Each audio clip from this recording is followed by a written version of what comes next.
Hey, what's up, everybody? It's Rox, and I'm coming to you today with the review for Love and Hip Hop New York, Season 4, Episode 10. Or 11. I don't have my phone with me. Yeah. I had to take my jacket off, okay? It looked like it's a different day, but it's still Tuesday, y'all. So, let's get to it, shall we?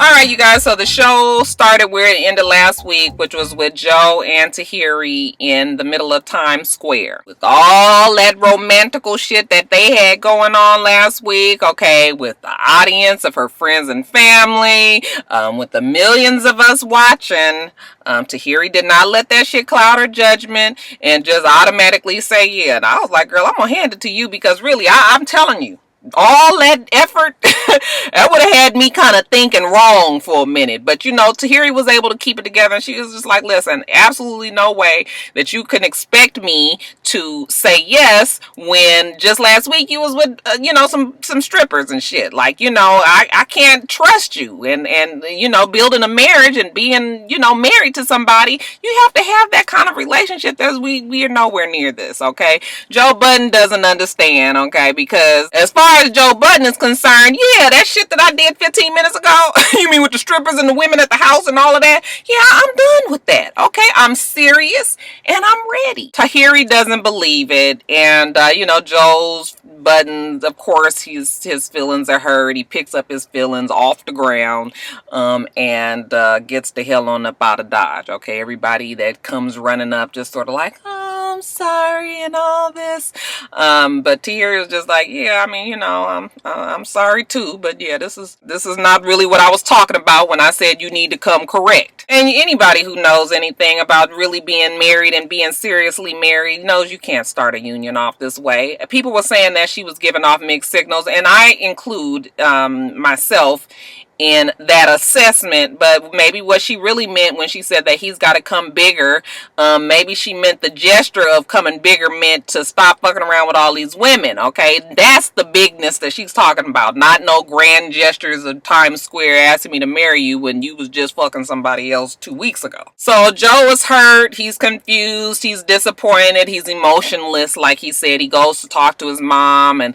his mom was just like, okay, so, what happened? And he tells her, and she was like, well, that doesn't really sound like a no to me. But, Joe was like, fuck, I took it as a no. She ain't took the ring, okay? We ain't fixing to make no plans. And the mom was like, well, it sounds like she just wants you to, to change things and, prove to her that you changed. And he was just like, well, how does she expect me to prove to her if we not together? How can I show her that I've changed if we're not working together? And, that just right there lets you know that men and women are from totally different planets, okay? We may want the same thing, but the route to getting there is a lot different. He makes a point, but so does Tahiri, okay? I think Tahiri maybe wants him to prove it as she watches from afar. And, we was to go by the shit that he still posts on Instagram and everything today. I don't really know if he's given up all that at least we know he ain't gave up the strip clubs. So, yeah, later on Tahiri goes to talk to the mom, and,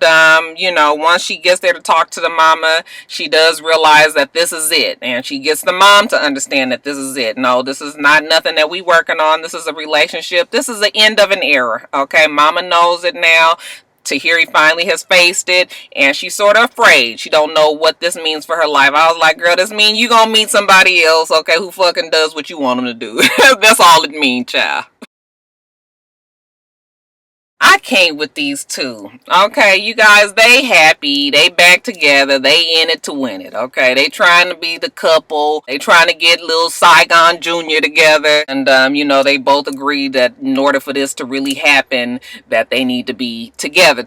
Okay, I still can't quite get past the, Saigon with the looking up and kind of looking like he's trying to remember his lines. But, and people tell me he's an actor. He was on Entourage or something like that. Yeah, out of all the people on the show, he ought to be getting this shit right. No, whatever. They working it out. The only part that was really kind of memorable in the whole show when they go and talk to Papa Gene, okay? Finally go and sit down and meet his potential father-in-law, okay? And, Papa Gene, he ain't here for the bullshit. He's just like, okay, what exactly do you want to happen here. And, you know, Saigon is just like, well, I want to be in his life. The man is just like, look, okay, in his life and being a father is two totally different things. And, you know, Saigon goes on and on about how he's trying to do the right thing. He wants to be there for both of them, you know, and he's going to take care of Erica Jean and this and that. And surprisingly, the dad don't take too much convincing. I think maybe daddy ready for Erica Jean and little Saigon to go too.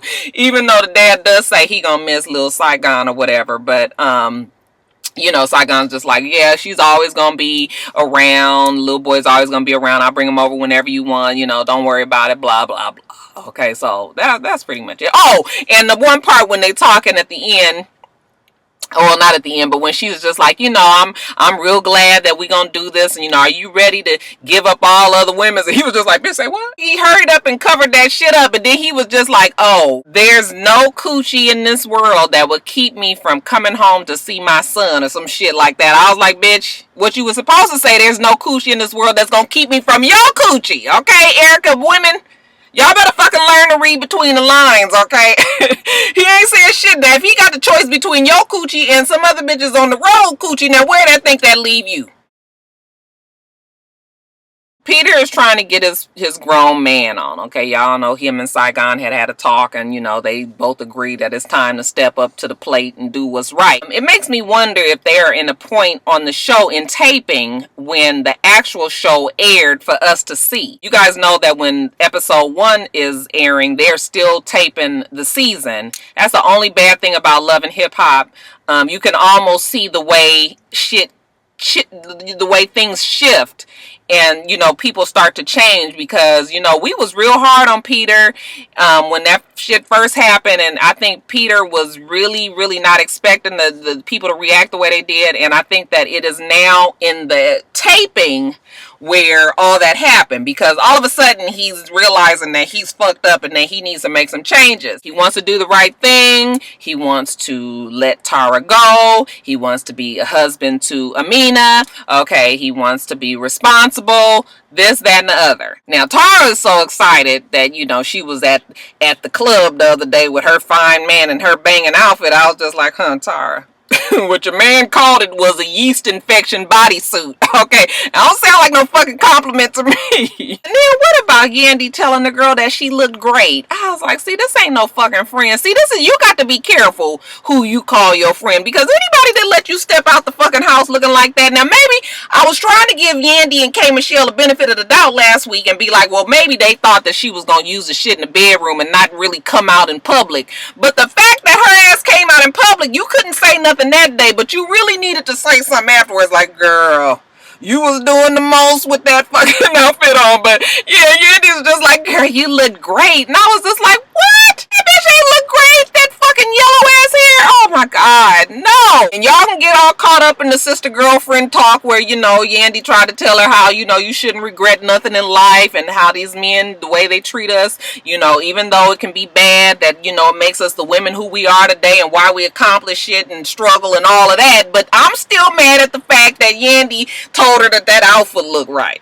Okay, just on some fuck shit. I mean, that bitch is gonna wash it and wear it again. Girl, Tar, don't do it. In order to show that Peter is on his grown man, okay, he takes his baby girl Amina to go look at an apartment. Okay, we gonna do it big, y'all. 2 bedrooms. They looking at the apartment, and that second bedroom Peter has in his mind that, you know, they can use that as the studio. Okay, Amina was just like, no, this is gonna be for the baby. And, you know, Peter was like, baby, fuck, I can't take care of the 20 kids I already got. You know, so that shit got him all fucked up in the head. And, you know, right when it's time to sign the paperwork and everything, Amina's all for it, and he gets cold feet. Okay, Amina's just like, you know what, this is your shit. Okay, you the one said that we was gonna come get a new place and that, you know, you was ready to do this. Now all of a sudden you fucking got cold feet. And he was just like, well, shit, I should have, you know, I ain't used to being responsible and shit. I'm 46 years old and I don't know what the fuck I'm doing right now. You should give me a little room to have cold feet. And she was just like, look, I'm leaving. Okay, you tell the bitch why we ain't signing the paperwork, and, you know, hopefully that, you know, once your goddamn feet finish thawing out, maybe I'll still be around. I was like, well, it wasn't quite the,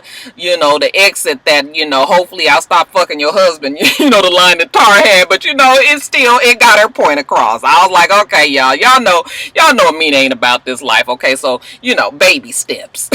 Then after that, Peter does go and finds Tara. He can't get into the house no more, so he waits out front. She comes up from jogging, and he just apologizes. He's sorry that he's hurt her. He's sorry that he's hurt the boys. He's sorry that he's lost his whole family. He's took everybody through these changes, and it was cool enough. He had just apologized, and I guess that's the shit that Tara wanted to hear, because she did kind of break down, and he sometimes we just want a nigga to recognize and the fact that they fucked up, and instead of trying to put it all on you all the time, is a simple sorry will do. Alright, you guys, this damn triangle with these three is a mess, but it is totally entertaining. Erica and Sin is trying to work the shit out, okay? And Erica has decided, since it's Sin's birthday, she's gonna give her this whole big hullabaloo, this big shindig, gets her outfit, and all of that, and we gonna turn up at the club, okay? So, yeah, they all have a good time at the club or whatever, but Sin doesn't let it, cloud her judgment. They sit down, and Sin was like, look, are you confused? I mean, do you still want to be with Rich? Like, I need to really know that you are in this. And Erica's just like, no, I don't want to be with Rich. I'm your bitch. Remember, she's stressed about it, y'all, because no matter how much she wants to keep telling us that she's over him, we all know that she isn't. Okay, she even gets together with her gay guy stylist friend, or whoever he is. I still don't know who he is, but she's talking to him, and he was just like, listen, deep down inside, you are not over Rich, and she's trying to convince him, and the floor and the clothes and the walls and the cash register and the cask and the crew and everybody else up in there that she is definitely over Rich, and ain't none of us buying it. She is down for Sin and Sin only, as far as Erica is concerned, okay? But if she's all down for Sin, then why is she still playing this whole cat and mouse game with Rich? Now, we know the big turn down was last week when Erica told Rich that she didn't want to be with him, and now all of a sudden Rich is, fighting for his girl, okay? This shit is all about ego. Women, you want to know how to get a fucking man? I'm fixing to tell you. Okay, tell the nigga no and see what happens. Because, honey, men cannot stand to be turned down. Okay, especially for somebody that's been pining after you for years and years, and all of a sudden you ain't got time no more, honey. All of a sudden they put it in your hands. Yeah, men can't take being told no. Okay, you can drag on a fucked up relation a whole lot longer just by saying no. Okay, but anyways, let me get back to the show. Erica is on her second book. Okay, I want somebody to raise their hand and tell me who read the first one. Anybody. But whatever. Rashida throws her a big party.